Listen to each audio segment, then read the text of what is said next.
ពួកឯងស្ងប់គឺធ្វើយ៉ាងណាវឹកហាត់ឲ្យអំណាចផ្លូវចិត្តរបស់ឯងខ្លាំងចំណែកសំណួរចុងក្រោយរបស់ឯងនេះយើងសូមនិយាយនឹងធានាថាគ្មានអ្វីអាចធ្វើបាបពួកឯងបានទេដរាបណាពួកឯងមិនចាក់ចេញពីលាងមុនពេលកំណត់ក្រោយពីយល់អ្វីដែលលោកគ្រូមានប្រសាសន៍ហើយពួកគាត់គឺត្រូវតម្រូវឲ្យស្លៀកពាក់សទាំងអស់ហើយពេលល្ងាចនោះលោកគ្រូបាននាំពួកគាត់ទៅលាងផ្ទំនោះ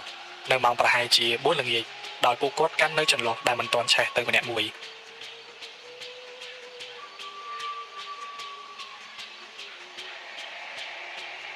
ពេលដែលទៅដល់មាត់លាងលោកគ្រូក៏ចង្អុលប្រាប់កន្លែងដែលពួកគាត់ត្រូវអង្គុយតាំងសមាធិនៅពេលយប់មុននឹងគាត់ចេញទៅគាត់ក៏បានដុតចន្លោះទុកនៅមាត់លាងរួចលោកគ្រូគាត់ក៏យកខ្សែអំបោះសក្នុងថង់យាមរបស់គាត់រុំជារង្វង់សីមាការពារជុំវិញក្នុងលាងដែលពួកគាត់កំពុងតែអង្គុយពេលនិយាយផ្ដាំរួចគាត់ក៏ធ្វើដំណើរចាក់ចេញទៅទុកឲ្យសិស្ស2នាក់គឺនៅទីនេះ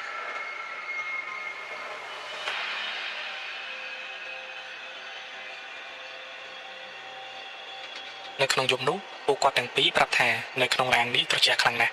ឮតែសំឡេងសត្វប្រជៀវសត្វជ្រឹងហោះទៅវិញទៅមករហូតពេលដែលនៅដំបូងមិនទាន់មានរឿងអ្វីកើតឡើងនោះទេគឺពួកគាត់ថាបរិយាកាសគឺធម្មតាតែចូលដល់ពាក់កណ្ដាលទៀតគាត់ថាសំឡេងសត្វដែលនៅក្នុងព្រៃដែលពួកគាត់បានឮនោះស្រាប់តែស្ងាត់បន្ទាប់មកក៏បានឃើញស្រមោលសត្វជើង4ដើរកាត់មាត់លានស្រមោលនោះវាជះមកដោយពន្លឺភ្លើងចន្លោះនោះពួកគាត់មិនហ៊ានបើកភ្នែកមើលនោះទេបានត្រឹមតែបើកភ្នែកតិចមើលតែដោយចាំនៅសម្ដីរបស់គ្រូពួកគាត់ក៏តាំងអារម្មណ៍ឡើងវិញផុតពីនោះទៅក៏ស្រាប់តែឮសំឡេងឪពុករបស់តាដួងស្រែកថាអាដួងឯងនៅឯណាអូនឯងខ្លាស៊ីបាត់ហើយទៅជួយវាផងដំបូងតាដួងរៀងបែកអារម្មណ៍ហើយក៏ប្រុងនឹងចេញទៅតែក៏ត្រូវបានតាឈឿនចាប់ដៃជាប់ហើយនិយាយតិចថានេះមិនមែនជាសំឡេងពុកឯងទេលោកគ្រូប្រាប់ថាវាជាសំឡេងព្រាយព្រៃតែប៉ុណ្ណោះតាដួងដកដង្ហើមធំហើយក៏អង្គុយចុះវិញរួចពួកគាត់ក៏ដកដង្ហើមជិញ្ចូលហើយក៏បិទភ្នែកបន្តមកទៀតគាត់ក៏សាប់តែឮសំឡេងក្មេងសើចសំឡេងនោះដូចជាមានក្មេងមួយក្រុមកំពុងតែរត់ប្រឡែងគ្នានៅមុខលាងនឹងទៅវិញទៅមកពេលវារត់ចេញទៅបាត់បន្ទាប់មកក៏ឮសំឡេងដូចជាមានមនុស្សនិយាយគ្នាតែភាសានោះគាត់ស្ដាប់មិនសូវយល់ឡើយពួកគេនិយាយហើយគេក៏ទៅបាត់ទៀតបន្ទាប់មកព្រៃក៏ចាប់ផ្ដើមស្ងាត់កាន់តែខ្លាំងពួកគាត់កាន់តែយល់ពីអ្វីដែលលោកគ្រូបានផ្ដាំថាអំណាចផ្លូវចិត្តនេះគឺសំខាន់ណាស់ពួកគាត់បានរងាប់អារម្មណ៍បានសឹងតែ 80% បន្ទាប់មកពេលដែលមេចិត្តភ្លឺម៉ោងប្រហែលជា3យប់ក៏ស្រាប់តែមានសំឡេងខ្លាក្រហមឡើងពេញព្រៃរបៀបថាដូចជាមានអ្នកណាបានបង្ករបួសស្នាមឬក៏វាកំពុងប្រយុទ្ធជាមួយនឹងអ្វីអញ្ចឹងបន្ទាប់មកស្រាប់តែឮសំឡេងគ្រាប់កំភ្លើងខ្លាំងតែពួកគាត់នៅតែអាចទប់ស្មារតីជាប់ពួកគាត់នៅរហូតដល់ឮសំឡេងលោកគ្រូរបស់គាត់ស្រែកហៅបន្ទាប់មកគាត់ក៏បើកភ្នែកសម្លឹងទៅមុខទើបដឹងថាមេឃបានភ្លឺទៅហើយសម្លឹងមើលទៅថ្ងៃក៏រះផុតដើមជ្រៃពួកគាត់ក៏ចេញទៅក្រៅដើម្បីជួបលោកគ្រូពេលដែលចេញទៅក្រៅក៏បានឃើញលោកគ្រូកាន់នៅបាយម្ហូបដើម្បីយកមកឲ្យពួកគាត់ពិតជាសប្បាយចិត្តណាស់ព្រោះពួកកំពុងតែឃ្លានផងពេលដែលកំពុងតែហូបនោះលោកគ្រូក៏បានសួរថាយប់មិញពួកឯងបានឃើញអ្វីចម្លែកទេតាដួងក៏បានប្រាប់ថាអត់បានឃើញទេលោកគ្រូតែឮជាសំឡេងតើវាជាអ្វីទៅលោកគ្រូក៏បានប្រាប់ថាពួកវាគឺជាខ្មោចព្រាយអនាថាដែលចាំយកជីវិតមនុស្សនៅក្នុងព្រៃនេះសំណាងហើយដែលពួកឯងមិនចេញទៅខាងក្រៅកុំអីវាស៊ីពួកវាពួកឯងផងក៏មិនដឹងតាដួងឮបែបនេះក៏រៀងអួលបាយបន្ទាប់មកតាឈឿនក៏និយាយថាប្រសាសន៍លោកគ្រូពិតជាត្រូវណាស់សំខាន់គឺអំណាចផ្លូវចិត្តខ្ញុំយល់ច្បាស់ហើយអំពីរបៀបប្រើអារម្មណ៍ហើយតើពួកខ្ញុំគួរធ្វើអ្វីបន្តទៅលោកគ្រូញញឹមហើយក៏តបថាចាំដល់ថ្ងៃកំណត់យើងនឹងមកចូលពួកឯងទៅវិញគឺនៅព្រឹកស្អែកហើយនេះជាយប់ចុងក្រោយហើយធ្វើយ៉ាងណាកុំចេញពីលាងឲ្យសោះបើអាយុពួកឯងខ្លីពួកឯងនឹងរួចផុតតែបើអត់ពួកឯងនឹងខ្លាចទៅជាបរិវាររបស់ពួកវាផងក៏មិនដឹងមួយសន្ទុះក្រោយមកកំពុងតែនិយាយគ្នានោះក៏ស្រាប់តែបានឃើញអ្នករកឃុំរត់មកដល់ទីនេះហើយថែមទាំងមានសភាពដូចជាត្រូវបានអ្វីមួយយ៉ាងវាប្រហារអញ្ចឹងពេលដែលមកដល់គាត់ក៏ស្រែកថាជួយផងខ្លាធំណាស់ជួយផងលោកគ្រូគាត់មើលគាត់ដឹងថាបរិះនេះអាចនឹងខុសមាត់ខុសកពេលដែលនៅតាមផ្លូវមកជាមួយគាត់បរិះនេះបាននិយាយអំពីរឿងសត្វរបស់អ្នកតាជាមួយគាត់នោះរួចលោកគ្រូក៏បានប្រាប់ថាមិនអីទេសម្រួលអារម្មណ៍ហើយទៅអាស្រមជាមួយគាត់ចំណែកតាដួងនិងតាឈឿនត្រូវទៅតាមគាត់សិនចាំថ្ងៃបន្តិចចាំគាត់ជូនមកមាត់លាងវិញគឺត្រូវជួយគ្រាបរិះនេះទៅអាស្រមរបស់គាត់ព្រោះមើលទៅគេគ្មានកម្លាំងកំហែងឡើយពេលដែលទៅដល់អាស្រមបរិះនោះក៏សន្លប់ឈឹងមើលទៅគេអស់កម្លាំងខ្លាំងណាស់លោកគ្រូក៏បានជូតខ្លួនឲ្យគេនិងយកថ្នាំរបស់គាត់ដែលបុកហើយយកមកលាបលើរបួសរបស់បរិះនោះតិច ដើម្បីឲ្យស្ពឹកសាច់រួចគាត់ក៏ឲ្យកូនសិស្សពីរនាក់នេះជួយបុកថ្នាំឲ្យគាត់បន្ត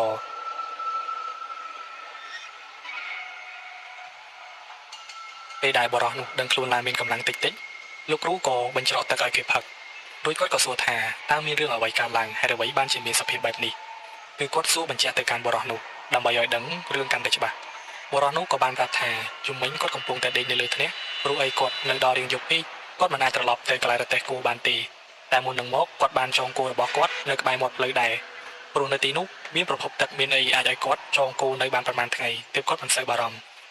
ដល់យប់ខ្លាំងមែនទែនគាត់ក៏ឡើងទៅលើថ្នាក់ដែលសង់ហើយកាលពីល្ងាចចំពោះថ្នាក់មួយនៅម្នាក់ឯងគឺមិនសូវពិបាកធ្វើនោះទេទើបគាត់សង់បានលឿនហើយខ្ញុំភ្លេចប្រាប់បរិះនោះក៏មានកំភ្លើងអាការឆ្នៃមួយដើមនៅជាប់ខ្លួនដោយសារតែគាត់ទៅណាមកណាម្នាក់ឯងដូចនេះគាត់តែងតែស្ពាយជាប់ខ្លួនរហូតពេលដែលគាត់កំពុងតែនៅសុកស្រាប់តែមេឃត្រជាក់ខុសពីធម្មតាបន្ទាប់មកគាត់ក៏ស្រាប់តែឮសំឡេងស្រែកថាជួយផងបងជួយផងគាត់ប្រឹងសម្លឹងមើលទៅទើបស្គាល់នារីម្នាក់នោះគឺជាប្រពន្ធរបស់គាត់ដំបូងគាត់គិតដែរថាវាមិនដែរទេប្រពន្ធរបស់គាត់នៅឆ្ងាយណាស់គេមិនអាចមកទីនេះបានឡើយណាមួយគាត់ជាអ្នករកឃុំគាត់ជួបអស់ហើយរឿងបែបនេះគាត់មិនបានជឿនោះទេគាត់ក៏បាននិយាយទៅកាន់គេថាតើឯងជាអ្នកណាហេតុអីក៏បន្លំខ្លួនធ្វើជាប្រពន្ធយើងពេលនោះរូបរាងដែលជាប្រពន្ធគាត់នោះក៏បានតបថាគឺខ្ញុំជាប្រពន្ធរបស់បងឯងនឹងហើយមិនបានបងឯងសួរអញ្ចឹងបរិះនោះក៏តបទៅវិញថាបើជាប្រពន្ធយើងមែនតើប្រពន្ធយើងឈ្មោះអ្វី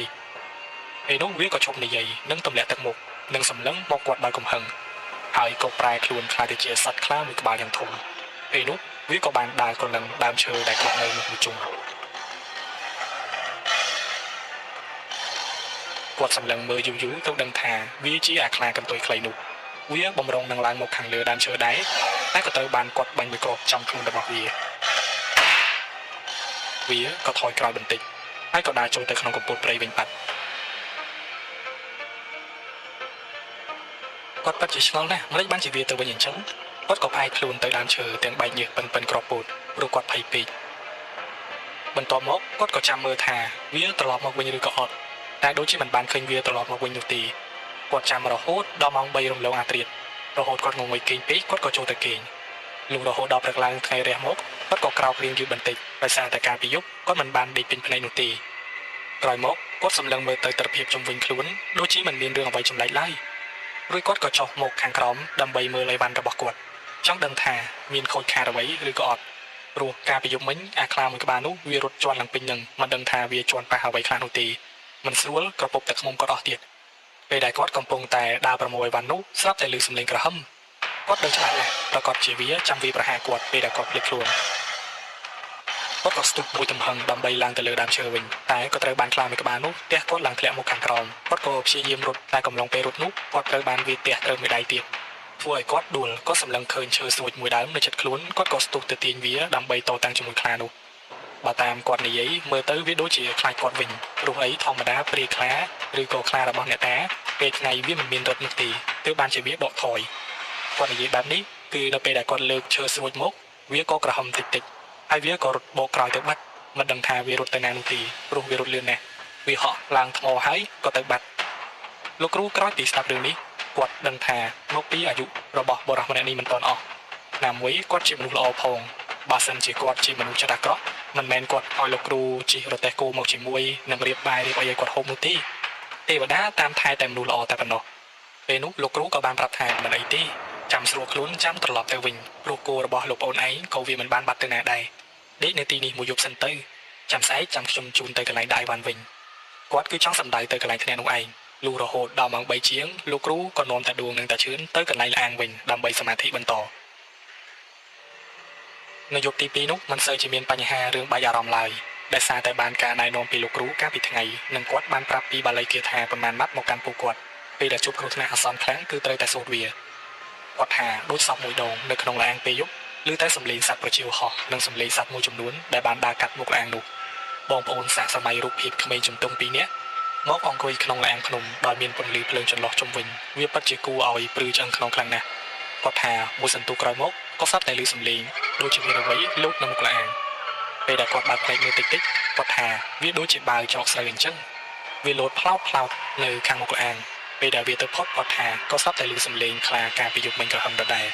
ហើយគាត់ក៏នឹកឃើញថាការពីយប់មិញពេលដែលវាចេញទៅនោះប្រហែលជាវាទៅតាមជីជីដែលរកឃុំទើបត្រូវបានគេបាញ់មួយគ្រាប់តែលើកនេះវាមកទៀតហើយគាត់ថាគ្រប់សំឡេងទាំងអស់ពួកគាត់មិនខ្លាចទេតែបែរជាមកព្រឺនៅពេលឮសំឡេងវាដូចជាខ្លាសិលយ៉ាងម៉េចទេតាដួងគាត់មានបំណងនៅក្នុងចិត្តគាត់មួយគាត់ថាសត្វខ្លាមួយក្បាលនេះពេលដែលគាត់រៀនចេះពេលណាគាត់នឹងមកបងក្រាបមិនខានព្រោះបើសិនជាវាជារបស់អ្នកតាមែនមិនមែនវាចង់ស៊ីអ្នករកឃុំនោះទេ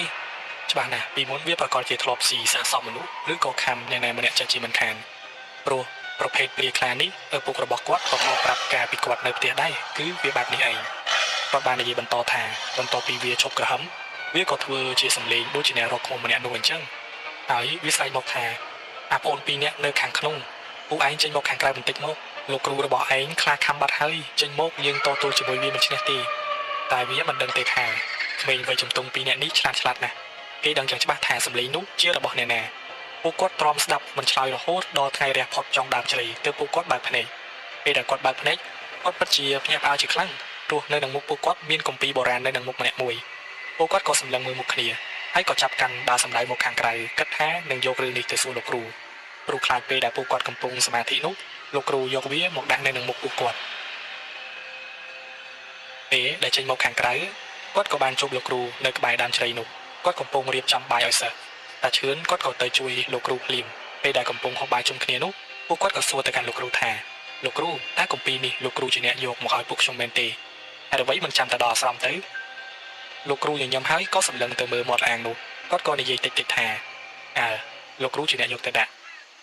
មើលទៅគាត់ដូចជាចង់លាក់បាំងរឿងអ្វីមួយតែបើតាមខ្ញុំគិតវាប្រកាសជាអ្នកដែលនៅក្នុងឡាននោះទេដែលជាអ្នកឲ្យពួកគាត់ទាំងពីរពេលដែលទៅដល់អាស្រមវិញឃើញថាអ្នករកឃុំនោះបានចេញទៅបាត់ហើយពេលសួរលោកគ្រូគាត់ថាគេចេញទៅតាំងពីមុនលោកគ្រូយកបាយទៅឲ្យពួកឯងទៅទៀតគេថាគេទៅម្នាក់ឯងក៏បានប្រហែលជាគេបារម្ភពីគោរបស់គេឲ្យតាមមើលហើយក្រោយមកលោកគ្រូក៏ចាប់ផ្ដើមសាក់ឲ្យពួកគាត់នៅខាងក្រោយខ្នងនិងបង្រៀនវិជ្ជាសពសារពើទៅកាន់ពួកគាត់ទាំងរបៀបផ្សំថ្នាំរបៀបជាព្រានព្រៃរបៀបបញ្ចុះក្របអាគមរបៀបមើលហោរាសាស្ត្រនិងរបៀបមើលតារាសាស្ត្រថែមទាំងវិជ្ជាបំរុងទឹកបំរុងដីថែមទៀតផងពួកគាត់រៀនរយៈពេល1ឆ្នាំពេញទើបចេះហើយមុននឹងពួកគាត់លាគ្រូត្រឡប់មកវិញគ្រូរបស់គាត់មិនកាន់ត្រណមខ្លាំងពេកនោះទេគាត់ហាមតែជេរម្ដាយគេហាមយកប្រពន្ធគេតែប៉ុណ្្នឹងឯង